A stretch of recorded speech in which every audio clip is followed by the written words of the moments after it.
Si vous avez souffert la nuit dernière, rassurez-vous, la fraîcheur arrive par l'ouest, mais certains ont eu du mal à s'endormir. À minuit, il a fait jusqu'à 28 degrés à Toulouse, 27 au Mans, 26 à Rennes, et chacun y est allé de sa technique pour trouver un peu de répit. Emmanuel Binet, Bertrand Lachat et Pierre Dehorne.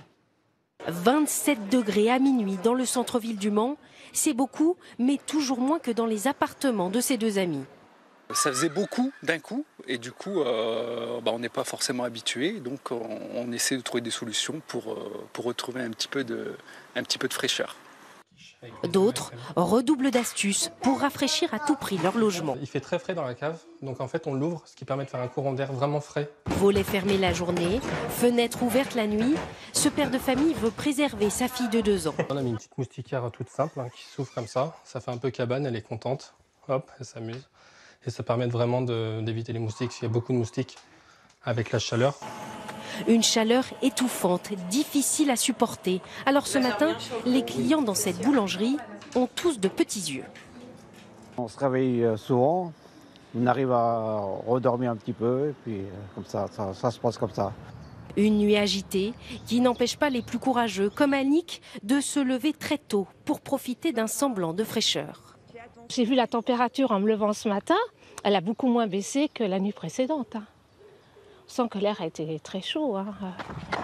Dans ce parc du Mans, 20 degrés déjà. On profite de la fraîcheur parce que forcément là on est content d'avoir des températures importantes, mais en même temps on cherche un petit peu à se rafraîchir.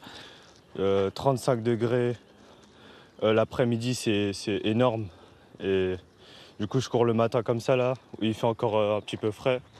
Monsieur a raison et il va falloir s'y habituer. Ces températures élevées devraient perdurer jusqu'en milieu de semaine prochaine. Et ce samedi 21 juin, premier jour de l'été, s'annonce effectivement comme la journée la plus chaude de cette vague de chaleur, avec un mercure qui va dépasser les 35 degrés un peu partout sur le territoire. Dans la région lyonnaise, où l'on est plutôt habitué à ces épisodes caniculaires, cela fait quelques années que les mairies investissent pour subir le moins possible ces phénomènes amenés à se reproduire à l'avenir. Séverine Agi et Sylvain Tizy. Des voiles d'ombrage étendus sur 500 mètres. À Lyon, la place Bellecour a changé de visage. Moi, je trouve ça génial. Je trouve ça super agréable, c'est coloré, ça fait de l'ombre. Aujourd'hui, il fait très chaud. Vaut mieux rester sous l'œuvre d'art qu'au soleil. Ça nous coûte cher, mais bon, pour l'été, je trouve que c'est un plus. Coût de l'installation, 1,5 million d'euros pour cette œuvre qui restera en place pendant 5 ans. À quelques kilomètres, d'autres villes comme Vénissieux investissent elles aussi face à la canicule, notamment en végétalisant 2 cours d'école chaque année. C'était du goudron noir de partout. Là, vous voyez qu'on a un revêtement qui est couleur ocre et qui retient moins la chaleur. On a planté des arbres supplémentaires. Des aménagements qui permettent de faire descendre le thermomètre d'au moins 2 degrés. Autre équipement, des brumisateurs très appréciés. Il y a du monde le soir après l'école, le week-end. Entre midi et 2 aussi, on fait souvent des pique-niques. Tous ces projets coûtent cher, 1,5 million d'euros sur 6 ans pour la municipalité. Nous investissons beaucoup pour que la ville soit respirable, vivable et que ces épisodes de canicule ne soient pas vécus comme une souffrance par nos habitants. Voici un square d'un nouveau genre. Une aire de jeux aquatiques créée il y a 1 an et accessible gratuitement. Pour la société qui a aménagé l'espace, les épisodes de canicule doivent être pris en compte dès la conception. On a orienté les toboggans de sorte qu'ils ne soient pas au sud ou au moins dans le quart sud pour éviter la surchauffe. Et on peut travailler avec la couleur en apportant de la couleur claire. C'est l'effet albédo, ça permet de réfléchir la chaleur plutôt que de l'absorber. Cette entreprise a vu son chiffre d'affaires augmenter de 50% en 1 an et croule sous les commandes. Et face à cette chaleur, voilà un secteur qui ne peut malheureusement pas faire grand-chose. Les maraîchers prennent leur mal en patience. Au-delà de 35 degrés, dans les champs ou sous les serres, de nombreux fruits et légumes arrêtent de pousser. Cette mi-juin est pourtant un moment crucial pour la récolte, comme nous le montre près de Nantes ce reportage signé Élise Regaud et Florane Parfait. Quand on creuse, en fait, c'est très sec en profondeur. En seulement une semaine, la terre de cette parcelle s'est asséchée. Sans eau, ces pommes de terre ne grossiront pas davantage. C'est plus qu'au lieu d'avoir, je sais pas, 2 tonnes de pommes de terre, je vais peut-être en avoir qu'une finalement. Et du coup, je risque de manquer à partir de décembre de pommes de terre.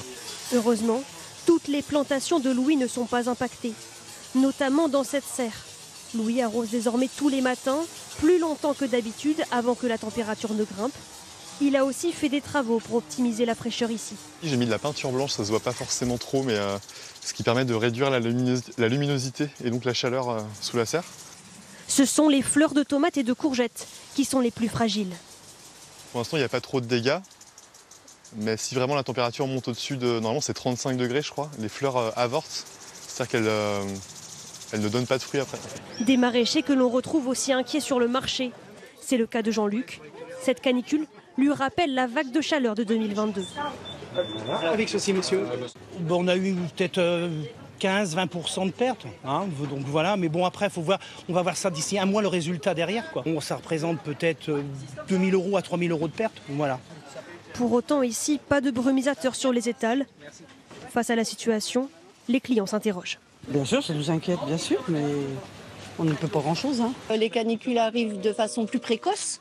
Donc effectivement, pour les fruits, je serais peut-être plus inquiète. Si la température doit baisser dans les prochains jours dans le département, cette première canicule a déjà bien fragilisé les sols. Ce qui est particulièrement inquiétant avec cette canicule au mois de juin, c'est que l'assèchement de nos sols, qui sont déjà plutôt secs du nord jusqu'au Pays de la Loire, et donc ça met en mauvaise posture, on va dire, ces cultures pour juillet, août, qui auront du coup moins d'eau. Il faudra donc attendre le mois de juillet pour savoir si la canicule aura eu raison de nombre de fruits et légumes de saison.